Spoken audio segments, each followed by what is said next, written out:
मनीषा ताई, शंकर भाऊ, मैं आपको टेम्पो नहीं दे सकता, मुझे माफ करा। असं नका ना बोलो अप्पा। अगर आप हमें टेम्पो नहीं देंगे तो हमारी सब्जियां, हमारे फल हम मंडी तक कैसे लेके जाएंगे? सब यही सड़ जाएंगी। भारी नुकसान हो जाएगा अप्पा, बर्बाद हो जाएंगे अप्पा हम। जानता हूँ शंकर भाई, क्या कर सकता हूँ। मेरे दोनों ड्राइवर कोरोना से 14 दिन के क्वारंटाइन में भर्ती है, अब कौन चलाएगा टेम्पो? चल मनीषा, अपना नसीबत खराब आए। नसीब और किस्मत इंसान खुद बनाता है शंकर।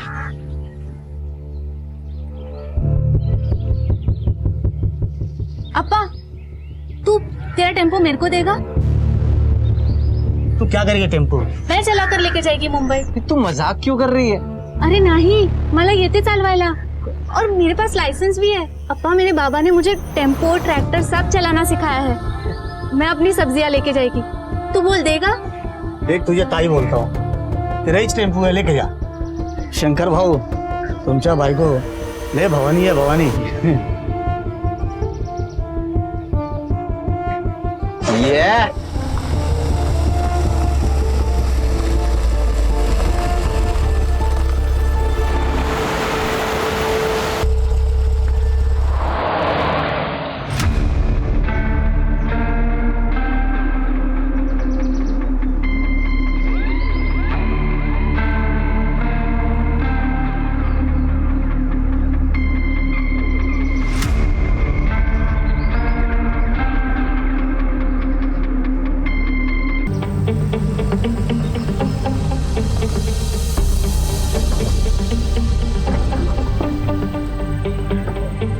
अब इससे क्या हो गया?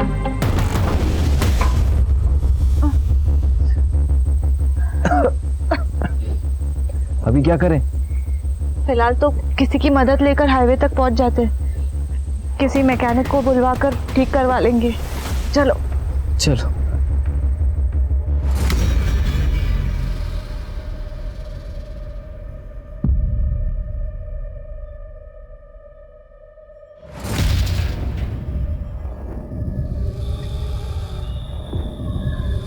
हाँ, 2 सेकेंड।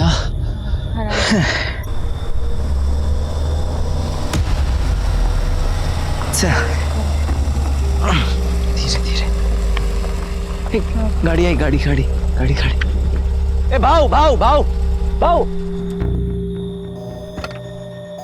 भाऊ, वो हमारा टेम्पो खराब हो गया है, आगे हाईवे तक छोड़ देंगे। बैठ जाओ। चल चल चल।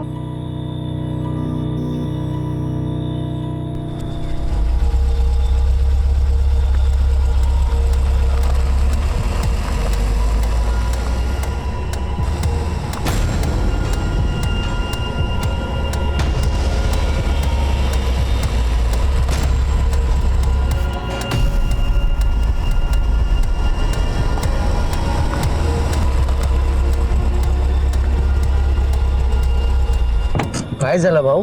क्या हुआ? भाऊ नीचे उतरो। ए भाऊ, ए भाऊ भाऊ भाऊ लेके। नहीं, अंजलि, अंजलि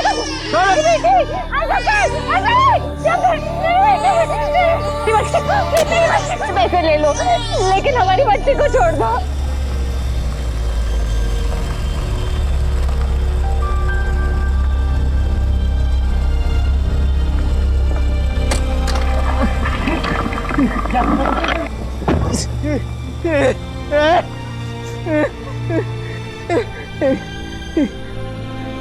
मनीषा, तू ठीक है?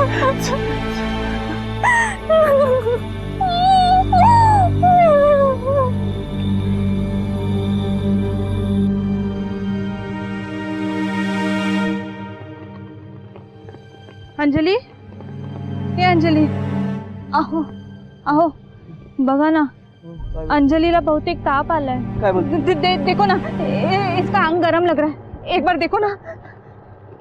इसका अंग तो बहुत गर्म है ना? चल डॉक्टर के पास जाना पड़ेगा। चलो चलो। रुको। साहब, हमें अंदर जाने दीजिए, हमारे बच्चे की हालत बहुत खराब है, डॉक्टर से मिलने दीजिए। आप लोग वेट कीजिए, साहब मैं यहीं रुकता हूँ साहब। प्लीज आप वेट कीजिए, प्लीज। साहब प्लीज। डॉक्टर साहब, मेरी बच्चे की हालत बहुत खराब है, एक बार देख लीजिए। ठीक है, आप बच्ची को यहाँ लेटाइए, मैं देखता हूँ बेंच पे। जी।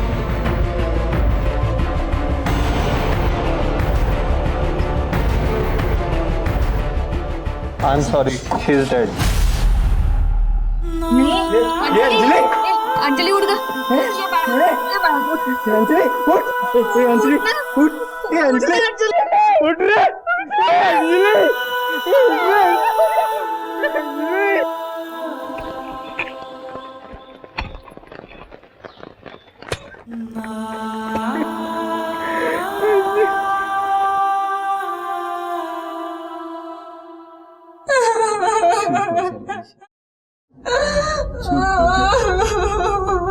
हे बघा तुम्ही घाबरू नका.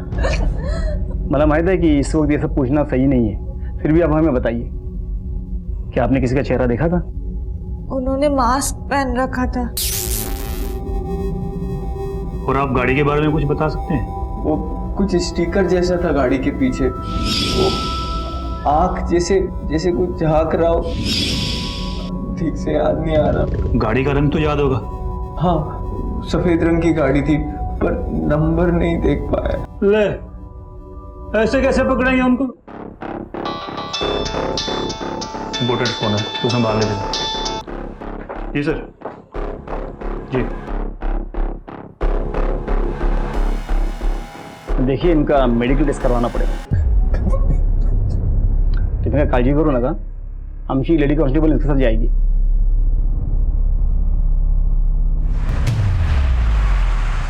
संजय, बोला. मैंने अपने फोन में आपके बचपन की डीपी लगाई है. क्यों? कितने क्यूट दिख रहे हो. मैं चाहती हूँ कि मेरा होने वाला बेबी तुम्हारे जैसा दिखे. तुम क्यूट और प्यारा. अच्छा.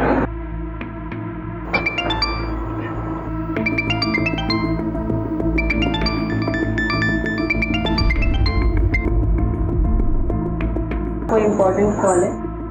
तुझ्यापेक्षा काही इम्पॉर्टंट नाही. आणि आता मी माझ्या बायकोची आणि होणाऱ्या मुलाची सेवा करतो. Meetings cancel.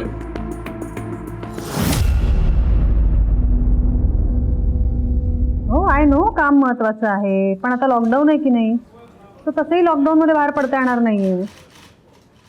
नाही, मित्राकडे तर नाहीच नाही. बरं, एक मला फोन येतोय, मला फोन ठेवायला लागेल. And no means no, you are not going. Hello जी जी, हम पहुंचते हैं. बरवे, चलो. नासिक मुंबई हाईवे पे एक लाश मिली है.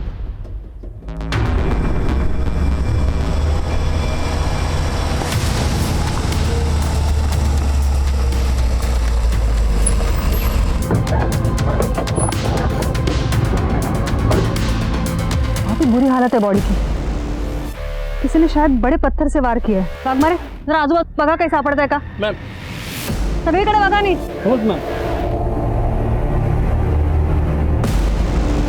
इसकी तो गर्दन भी मुड़ी हुई है. बरवे, ये वार इसीलिए किया गया ताकि बॉडी की शिनाख्त ना हो सके. मैम, ये देखिए, आपका अंदाजा बिल्कुल सही था मैम. है, ताबत गया और फॉरेंसिक को भेज दो. अच्छा, ये बॉडी के जेब में कुछ आइडेंटिटी कार्ड या फिर कागज मिले? नहीं मैडम, कुछ भी नहीं मिला था, लेकिन एक गाड़ी पार्क है मैडम. बरवे, बघा जरा. Yes ma'am.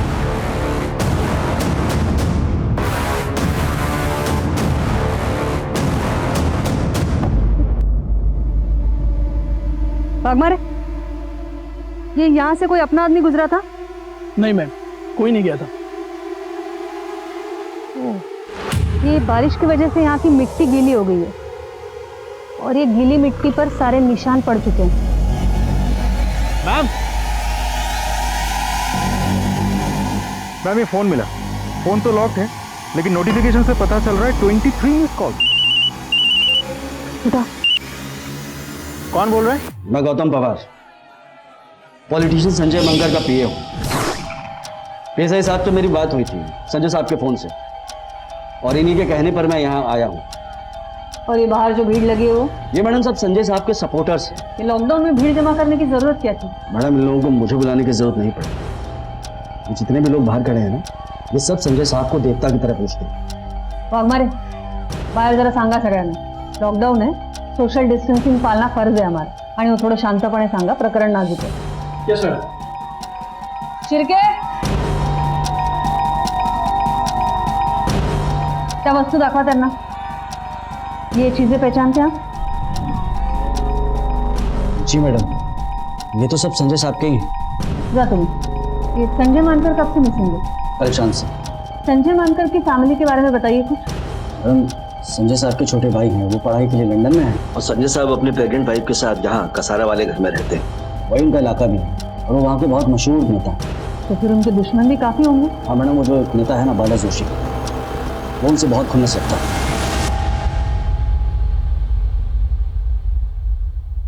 खुन्नस?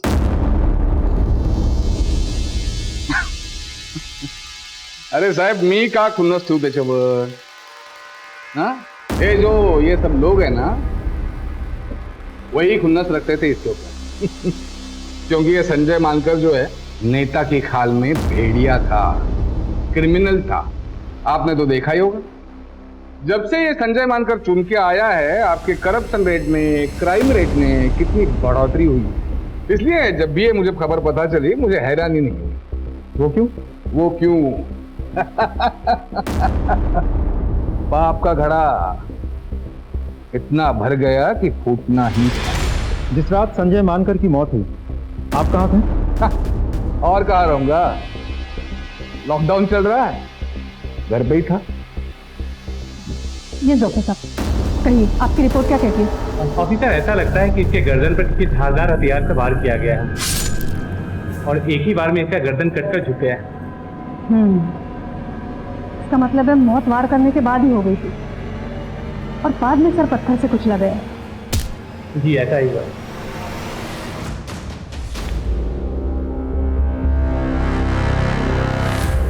गौतम, तुम कुछ राज की बात बता रहे थे, बोलो। मैडम, विराज के बाद जानते तो सभी, बस कोई बोलना नहीं चाहता। पता है संजय साहब जब 15 साल के थे ना, तब उनके बाबा जगन्नाथ साहब की चप्पल मरम्मत करने की दुकान थी बाजार में। उन दिनों हमारे गांव में जात पात की राजनीति अपने पूरे जोरों पर थी। एक नेता होते थे विश्वनाथ जोशी, अपने बाला जोशी के पिताजी। उन्होंने हमारे लोगों का जीना मुश्किल किया हुआ था। सरकारी नियम होने के बावजूद भी हमारे लोगों को ये ऋण समिति और सहकारी बैंकों से अपने खेती के लिए लोन मिलना मुश्किल हो गया था। बस इसी बात की शिकायत जगन्नाथ साहब ने जिला परिषद में की। माफ करना भाव, मुझे परवाह नहीं है कोई अंजाम की, न तो शिकायत वापस करने की गुंजाइश। और हाँ, मेहरबानी करके हमारे औकात की बात न करें। विश्वनाथ जोशी ने संजय साहब के पिताजी की सरेआम बेइज्जती की, जो वो बर्दाश्त नहीं कर पाए और उन्होंने खुदकुशी कर ली। फिर संजय साहब ने अपने पिताजी की मौत का बदला लेने के लिए बाला जोशी के पिताजी को मार डाला। उसके बाद संजय साहब 3 साल रिमांड होम में रहे। जब वो वापस आए तो हमारे लोगों ने उन्हें अपना लीडर बना दिया और वो हमारे रॉबिन हुड बन गए। बस वहीं से जोशी खानदान के पतन की शुरुआत हुई। ठाकुर, ती मानकर केस की फाइल आना। देखिए, हम आपकी हालत समझ सकते हैं, लेकिन इस इन्वेस्टिगेशन को आगे बढ़ाने के लिए हमारे लिए जानना बहुत जरूरी है कि आपके पति संजय मानकर जी को किसने मारा। आपको किसी पे शक? सर, मुझे तो यकीन ही नहीं हो रहा, इतने अच्छे इंसान को कोई कैसे मार सकता है।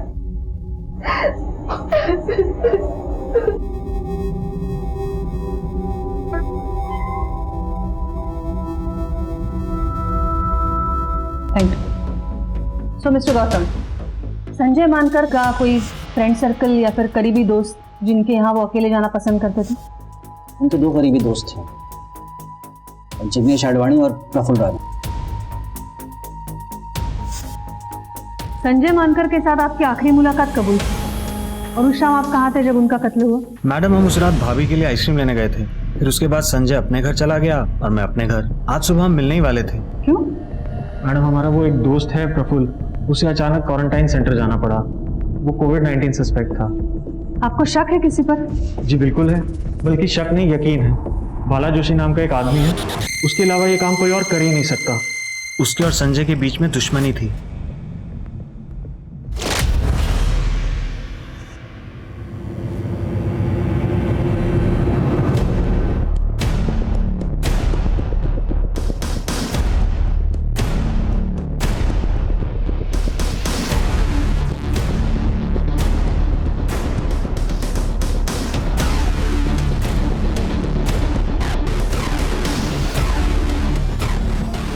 अंजली, हे बघ, मी तुझ्यासाठी काय बनवलंय, खाएगी ना? तू काय करतेस मनीषा? खा ले। तू काहे करते इस मनीषा? अरे शंकर, मैंने ये अंजलि के लिए बनाया है। वो अगर आज हमारे साथ होती तो पहली बार कुछ खाती, उसका अन्नप्राशन होता। ये ले, मैं खिला देती उसको। नहीं, सुनना खाएगी ना? वो नहीं, अरे ती गेली, चली गई।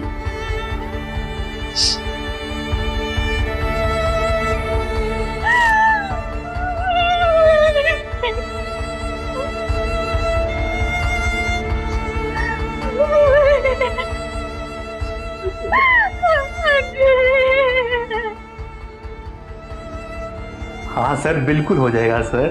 सर आप चिंता मत कीजिए सर, पक्का पक्का सर, 100%। जी जी सर।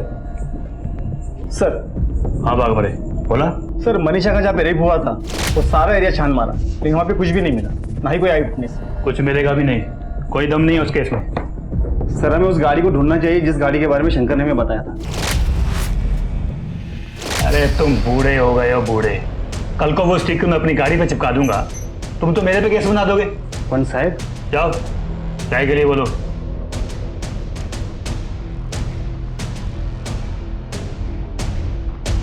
मैम, बाला जोशी के पास कत्ल करने का स्ट्रॉन्ग मोटिव है, मुझे ऐसा लगता है। वैसे मैंने पूछताछ की तो पता चला कि लॉकडाउन की वजह से वो घर पे ही था, घर से बाहर वो कहीं निकला ही नहीं। उसके कॉल रिकॉर्ड भी मैंने चेक किए, कुछ भी सस्पिशियस नहीं निकला। लेकिन हाँ, जिस तरीके से वो बात कर रहा था, मुझे ऐसा लग रहा था कि वो शायद हमसे कुछ छिपा रहा है। और ये संजय, उसके कॉल रिकॉर्ड से मिला है कुछ? मैम, संजय मानकर के कॉल रिकॉर्ड से एक इंटरेस्टिंग बात पता चली है। जिस शाम उसका कत्ल हुआ उससे कुछ ही देर पहले उसने एक पर्टिकुलर नंबर पे 2 बार फोन किया था, लेकिन वो नंबर उसके कॉन्टैक्ट लिस्ट में सेव नहीं था। मैंने खुद ट्राई किया, वो फोन अभी भी स्विच ऑफ आ रहा है। पर पता करो ये नंबर कहाँ से खरीदा है। जाहिर है इसी क्राइम के लिए ये नंबर खरीदा गया है। और ये बाला जोशी पे कड़ी नजर रखो, खबरियों को एक्टिवेट करो। Right ma'am.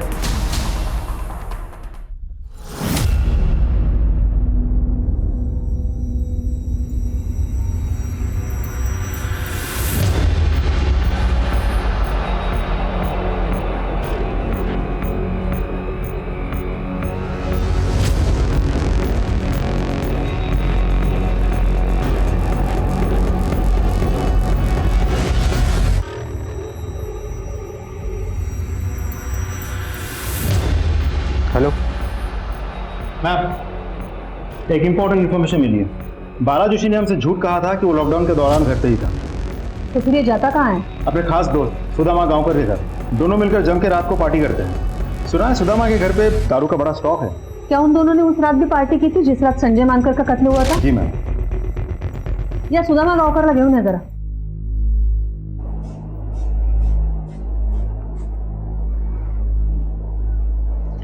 बीपी तो नॉर्मल है, बट आर यू श्योर आप इन्हें घर ले जाना चाहते हो? डोंट वरी डॉक्टर, मैं और मेरी बहन माओ का अच्छे से ख्याल रखेंगे। सर चलो घर जाते हैं। कैसा फील कर रहे हो मॉम? अरे तेरे रहते तो मैं हमेशा अच्छा फील करती हूँ, तू कितना ख्याल रखता है मेरा। और जिंदगी भर रखूंगा। अरे वाह, जिंदगी भर क्यों? मुझे क्या अपनी बहू से सेवा नहीं करवानी है?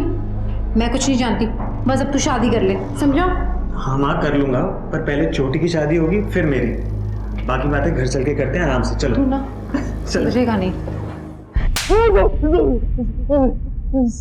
ये दोस्तों के साथ पार्टी करना गुनाह कब से हो गया? दोस्तों के साथ पार्टी करना गुनाह नहीं, लेकिन पुलिस से झूठ बोलना गुनाह जरूर है, और यही गुनाह बाला जोशी ने किया है। अब तू हमें बताएगा कि बाला जोशी ने हमसे झूठ क्यों कहा था, और तुम दोनों पार्टी करने के चक्कर में क्या प्लानिंग करते रहते हो? कोई प्लानिंग नहीं कर रहे थे साहब, हम तो सिर्फ दारू पीते हैं। पार्टी ना हम भी करते हैं, लेकिन हम ना पार्टी डंडों से करते हैं। तो तू सोचते रहे, हम अपनी पार्टी शुरू करते हैं। वो बाला संजय मानकर को मरवाना चाहता था साहब, और उसके लिए वो उस कॉन्ट्रैक्ट किलर प्रकाश मानसेकर को सुपारी भी दी थी साहब। वो संजय मानकर बहुत खतरनाक और शातिर है, उसे भनक भी लग गई या वो बच गया तो हमें वो सीधा नर्क भेज देगा, इसलिए काम बहुत सावधानी से करना। उस सब में वो मेरा मोबाइल यूज करता था साहब, और ताकि उसके ऊपर कोई शक ना हो सके, इसलिए। सर नहीं मिला। मैम, बाला जोशी फरार हो गया है। उसका पूरा घर छान मारा हमने, लेकिन इधर कोई नहीं है। त्याचा फोन ट्रॅक करा, सबसे पूछताछ करो, उसके रिश्तेदार, जानने पहचानने वाले सबसे पूछो। उसका इस तरह भाग जाना जाहिर करता है कि उसका संजय मानकर के कत्ल में हाथ है। एक होल्ड करा, 1 मिनट। Hello, what? जी हम अभी पहुंचते हैं। बर्वे, हाईवे पे एक लाश मिली है, तुम्हें डायरेक्ट तिथे पोहोचा। ये अडवाणी ही है। गर्दन भी उसी तरह मुड़ी हुई है और शायद वार भी किसी पत्थर से ही किया गया है। क्राइम स्पॉट भी पिछले क्राइम स्पॉट से ज्यादा दूर नहीं है। बर्वे, ये पैरों के निशान देखो, ये उसी तरह के पैरों के निशान है जो पिछले क्राइम स्पॉट पे थे। बर्वे, ये प्रकाश मांचेकर और बाला जोशी दोनों को लेकर आओ। प्रकाश और बाला दोनों मुझे चाहिए, किसी भी हालत में। Yes ma'am.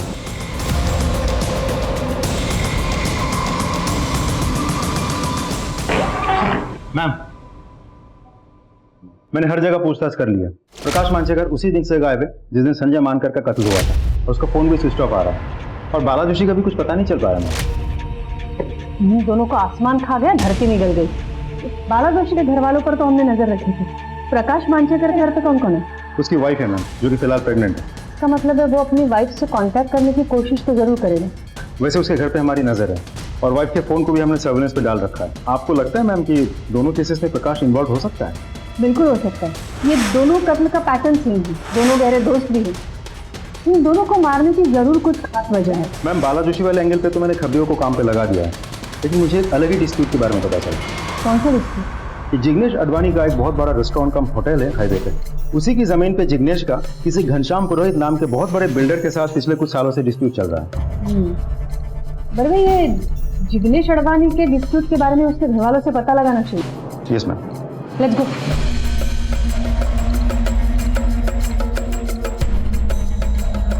क्या आप हमें जिग्नेश और पुरोहित के डिस्प्यूट के बारे में बता सकती हैं? क्या बताऊं मैडम? बाहर आ जल्दी। कहाँ कर बेटा? कहाँ छुप के बैठा है? जल्दी बोल। वो घर पे नहीं है।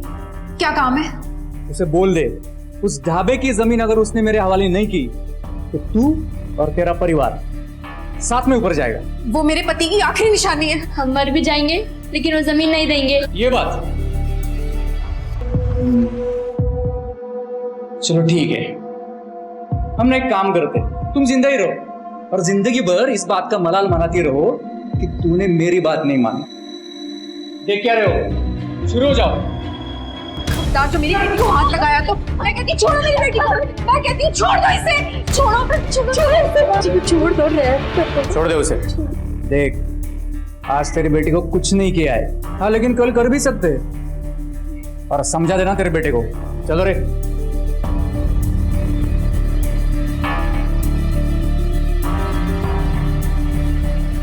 माँ, वो पुरोहित, क्या हुआ?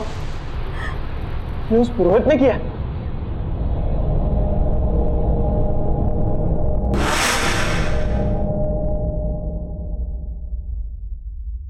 मैडम, मुझे पता था कि मेरी फैमिली को उस जिग्नेश अडवाणी ने मारा था।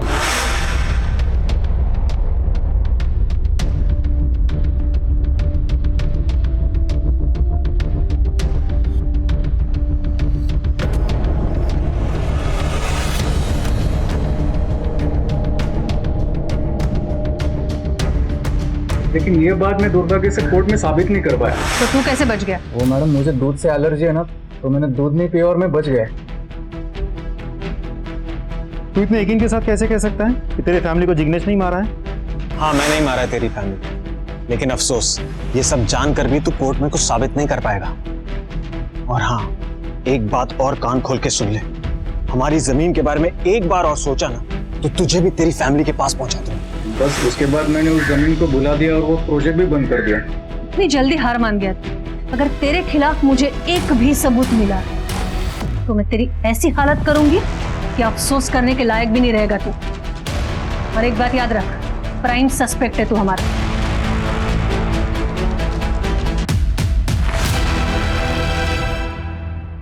घनश्याम पुरोहित के बारे में कुछ पता चला? यस मैम, मैंने घनश्याम पुरोहित का बैकग्राउंड अच्छे से चेक किया। टिपिकल बिजनेसमैन है वो, धंधा छोड़ के उसको और कुछ समझ में नहीं आता। उसके कॉल रिकॉर्ड भी मैंने चेक किया, लेकिन पिछले 3-4 सालों से वो जिग्नेश से टच में ही नहीं है, और वैसे भी इन्वेस्टिगेशन में भी उसके खिलाफ कुछ सामने नहीं आया। अरे जिग्नेश को किसने मारा होगा? चलो मान लेते हैं कि प्रकाश ने संजय मानकर को मारा।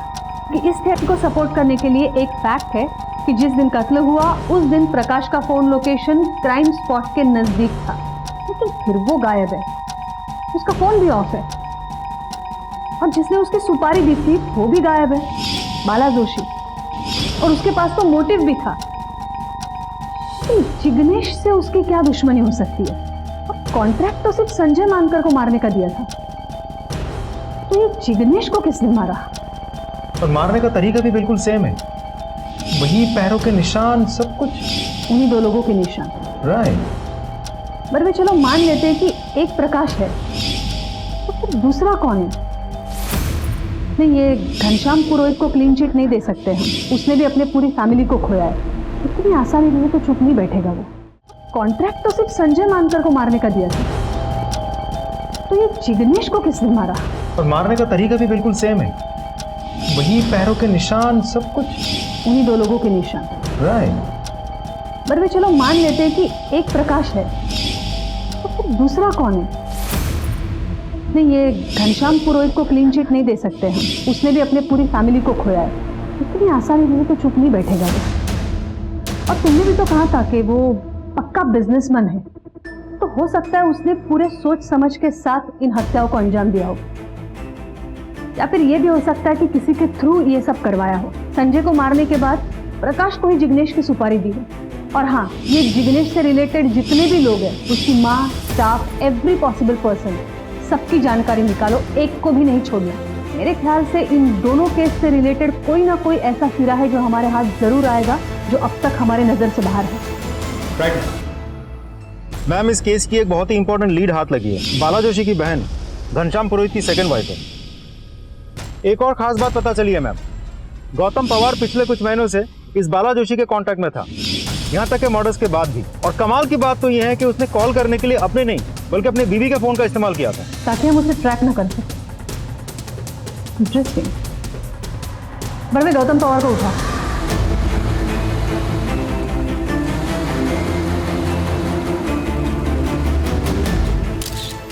बरवे, इसका भी सर पत्थर से कुचला गया है, गर्दन भी मुड़ी हुई, ठीक उसी तरह जिस तरह संजय और जिग्नेश को मारा गया। और ये देखिए, बिल्कुल वैसे ही पैरों के निशान। बरवे, एक बात नोटिस की तुमने? ये मिट्टी यहाँ डाली गई है और फिर पैरों के निशान बनाया गया है। यू राइट मैम, क्योंकि बारिश की वजह से आसपास की मिट्टी तो गीली है, लेकिन ये तो कंक्रीट है। यहाँ पैरों के निशान देख के लग रहा है कि किसी ने जानबूझ के यहाँ मिट्टी डाली है और फिर पैरों के निशान बनाए हैं, ताकि इन्वेस्टिगेशन को मिसलीड किया जा सके। थँक यू ग मनीषा, तू किती छान जेवण बनवतेस. अगं ताई, त्यात काय थैंक यू, ये तो पड़ोसी धर्म है और आप और आपके पति कोई साधारण काम नहीं कर रहे हैं, आप तो सेवा कर रहे हैं। वो क्या बोलते हैं, कोरोना वॉरियर, कोरोना योद्धा है आप। इस कोरोना की वजह से म्युनिसिपल कॉर्पोरेशन में भी डबल ड्यूटी लगा रखी है। ऐसी मुश्किल घड़ी में तुम हमारे बच्चों को संभाल रही हो, उन्हें खाना खिला रही हो और हमारे लिए भी खाना बना रही हो. खरंच ग, मी तुझी खूप आभारी आहे. ताई, आम्ही तुमचे आभारी आहोत. चल मी येते, मला ड्युटीवर जायचंय. हो हो, सावकाश जावा. हो.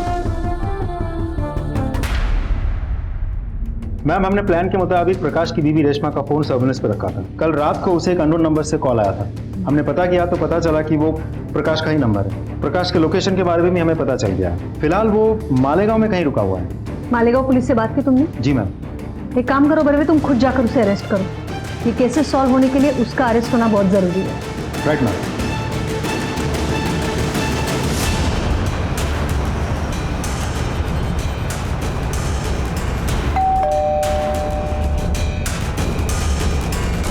क्या मांगता है? प्रकाश मंचेकर कहां तक भागेगा? हाँ?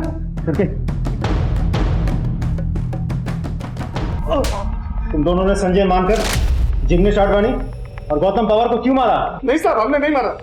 मतलब संजय को मारने की सुपारी मैंने दी, मैं मानता हूँ, लेकिन बाकी दोनों के बारे में वाकई कुछ नहीं पता. मैंने संजय की सुपारी दी इसको दी, बता ना तो बोलेगा। हाँ साहब, मैं मानता हूँ साहब कि मैंने भाव से संजय मानकर को मारने के लिए 5 लाख की सुपारी ली थी साहब, लेकिन मैंने उसको नहीं मारा साहब। आज शपथ मैं सच बोल रहा हूँ। गौतम भाव ने जब बाला भाव को संजय मानकर की लोकेशन की इंफॉर्मेशन दी तो मैं वहाँ पहुँचा था साहब, लेकिन पहले से ही संजय को किसी ने मार दिया था साहब। मैंने संजय की लाश को वहाँ देखा, लेकिन वहाँ बहुत ज़्यादा अंधेरा था, मैं ठीक से कुछ देख तो नहीं पाया। अब मैंने नहीं मारा था। तो फिर शहर छोड़ के क्यों भागा था? मैडम, मेरे मन में लालच आ गई थी। बाव से मुझको कुछ पैसे और लेने थे, मैं वो लेना चाहता था, इसलिए मैं भी उसी रात को यहाँ से भाग गया था। मैं तू क्यों भागा था? मैं डर गया था। मैं मतलब जब आपने सुदामा को अरेस्ट किया तो मुझे पता चल ही गया था कि एक ना एक दिन आप मुझ तक पहुंच जाएंगे और आपको पता चल जाएगा कि संजय की सुपारी मैंने ही की। जिग्नेश अडवाणी के कत्ल के बारे में क्या जानता? जिग्नेश के कत्ल के बारे में तो कुछ नहीं जानता ना, मैंने कुछ नहीं किया। ये पुरोहित तेरा रिश्तेदार है, बहनोई है ना तेरा? हाँ, वो बहनोई तो है मैम, लेकिन वाकई मुझे कुछ नहीं पता, मैंने कुछ नहीं किया उसको। गौतम पवार तो तेरा ही जासूस था, फिर उसे क्यों मरवा दिया? मैं उसे क्यों मरवाऊं गौतम को? गौतम तो मेरे लिए काम करता था मैम, मैं क्यों मरवाऊं? आज शपथ मैम, मैं भी कुछ नहीं जानता। मैं तो तभी से मालेगांव में था मैडम, आप चाहे तो वहाँ के लोगों से पूछ सकते हैं, मैं वही था मैडम, मैं कहीं नहीं गया मैडम। आज शपथ मैं सच बोल रहा हूँ मैडम। सर, मनीषा रेप के जो सस्पेक्ट है उनके स्केचेस रेडी हैं। अरे यार, तुम अभी तक उसी लेवल पे अटके हुए हो, इसीलिए तुम्हें अभी तक प्रमोशन नहीं मिला। तुम एक काम करो, ये फाइल लो, घर जाओ, आराम से केस सॉल्व करो। पंच साहब, अरे क्या सर? हाँ सर, जय हिंद सर। हाँ, पहुंचते हैं sir. Okay sir.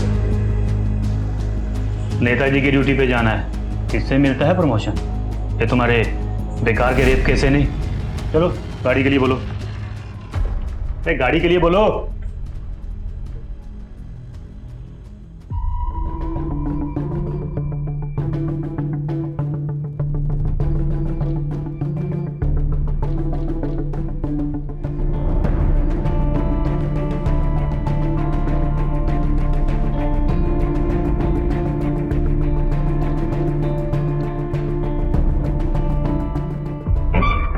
Ma'am, Gautam Pawar के कॉल रिकॉर्ड्स आ गए। उस दिन उसने भी एक नंबर पे 2 बार बात की थी, जिसके बाद उसका भी कत्ल हो गया। और खास बात तो ये है कि मरने से आधे घंटे पहले ही उसने बात की थी मैम। ये वही नंबर है जो हमें संजय मानकर के कत्ल के समय मिला था, जिसका आज तक हमारे पास कोई इन्फॉर्मेशन नहीं है, कोई डिटेल नहीं है। मैंने भी वो नंबर ट्राई की थी मैम, स्विच ऑफ आ रहा है। ये नंबर हमारे लिए बहुत बड़ी लीड हो सकती है बरवे। और किसी नंबर पे कांटेक्ट हुआ इस नंबर से? उस नंबर के अलावा उसने संजय के दोस्त प्रफुल्ल राणे से भी बात की। बरवे, ये संजय, जिग्नेश और प्रफुल्ल तीनों गहरे दोस्त हैं और गौतम उनका राजदार। ये भी हो सकता है कि ये 3 कत्ल के बाद अभी कातिल 4थे कत्ल की फिराक में हो तो सकता है मैम, लेकिन कारण समझ में नहीं आ रहा है, कोई क्यों करेगा? कारण कुछ तो बड़ा है बरवे। नमस्कार मैडम, PSI वाघमारे बोलते हैं, Indira Nagar police station. Madam, हमारे यहाँ कुछ दिनों पहले केस आया था, एक औरत के साथ कुछ लोगों ने हाईवे पर बलात्कार किया।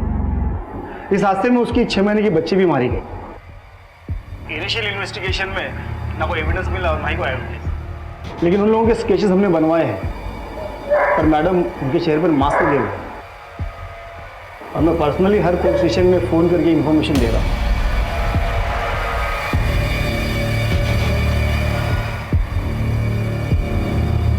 ओके, आप हमें स्केचेस भेज दीजिए। Thank you madam, thank you very much. Barve, एक काम करा, ये तीनों दोस्तों के CDR मुझे चाहिए। जी मैम। और एक बात, संजय मानकर के कत्ल से 1 महीना पहले की। हो जाएगा मैम, लेकिन कोई खास बात? और ये प्रफुल्ल राणे को कांटेक्ट करो इमीडिएटली। Okay ma'am.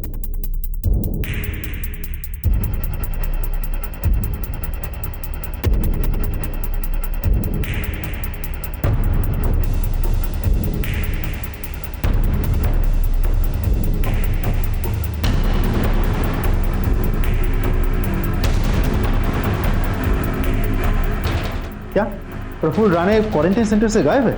कब से? सर, आज शाम को ही मैंने दवा दी थी, उसके बाद मैं कब कहाँ गायब वो कुछ पता ही नहीं। मुझे आज पूरे दिन की CCTV फुटेज चाहिए, अभी इसी वक्त।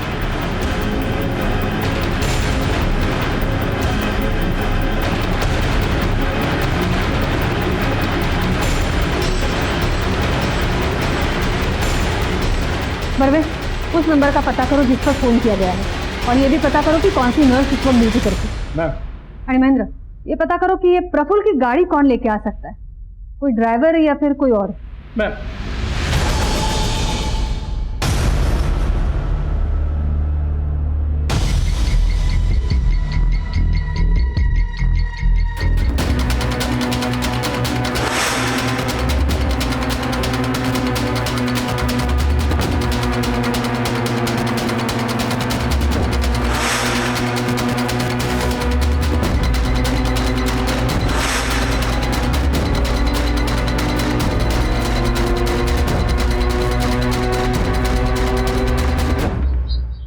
साहब मी तर कालपासून ड्युटीवर गेलेली नाही आहे.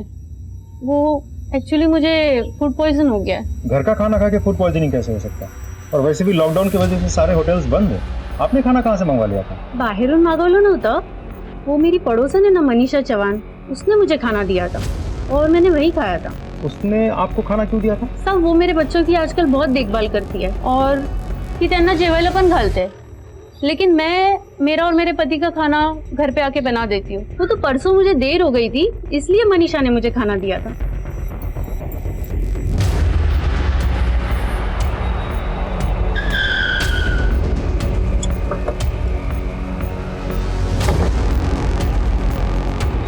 तू ही है प्रफुल्ल का ड्राइवर? प्रफुल्ल कहाँ है? मालूम नहीं सर. क्वेश्चन ही मार. सर बताता हूँ सर. बोल. सर वो मैं. समझ. प्रफुल्ल का फोन ट्रैक हुआ? Yes ma'am. उसकी लोकेशन इस वक्त देवलाली के पास में है. कल रात में उसने अपने ड्राइवर को फोन भी किया था, जो रात के अंधेरे में क्वारंटीन सेंटर के बाद प्रफुल्ल की गाड़ी को छोड़ करके चला आया था. उसके ड्राइवर से एक बात और पता चली मैडम. उसने बताया कि प्रफुल्ल का देवलाली में एक फार्म हाउस भी है.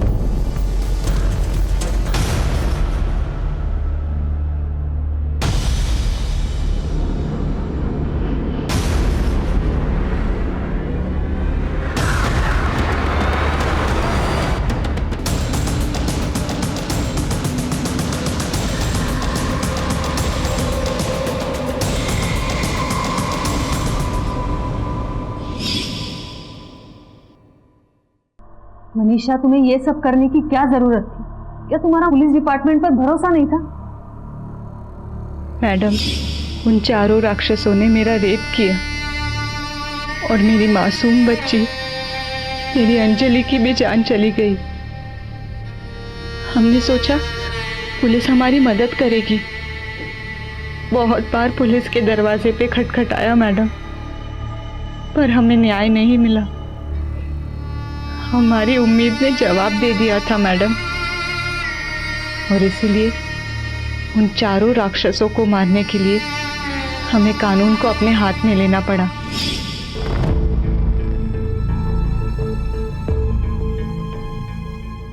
तुमने उन्हें पहचाना कैसे? जिस दिन उन राक्षसों में से एक राक्षस हमारी बस्ती में राशन बांटने आया, उस दिन मैं उसे पहचान गई.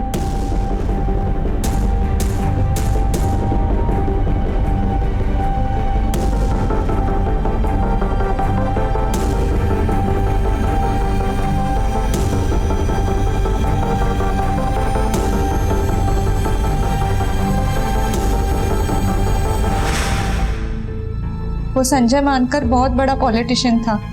फिर मैंने उसे अपने झूठे प्यार के जाल में फंसाने की कोशिश की.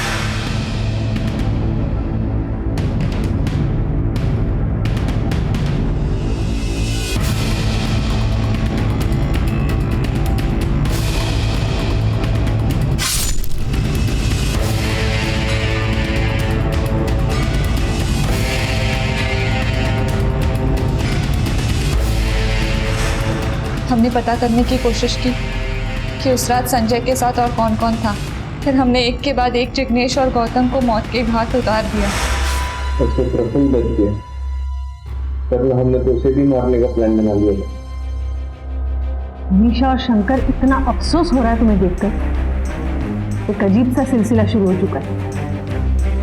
विक्टिम्स क्रिमिनल बन रहे हैं और क्रिमिनल्स विक्टिम. अगर सब लोग इस तरह कानून हाथ में लेने लगे तो समाज का क्या होगा? अरे जानवरों से भी बदतर हो जाएगी जिंदगी हमारी. मैडम, हमें माफ कर दीजिए. मैडम, वो बहुत बड़े लोग थे, उनके पास पैसा था, पावर था। हमें लगा कहीं वो इस चीज का इस्तेमाल करके इस केस को दबा ना दे। मैडम वैसे भी हम गरीबों की कौन सुनता है।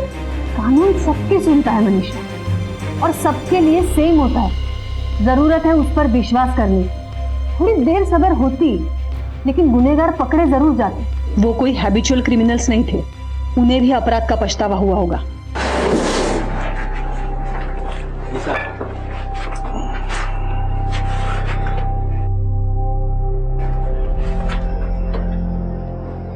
यार कल रात जो हुआ वो अच्छा नहीं हुआ। पता नहीं क्या हो गया था, हम सब राक्षस बन गए थे। हाँ यार, हम सब राक्षस बन गए हैं। देख, मुझे भी बुरा लग रहा है, लेकिन क्या करें, बुरा सपना समझ के भूल जाते। क्या हम कभी इस गिल्ट से बाहर निकल पाएंगे?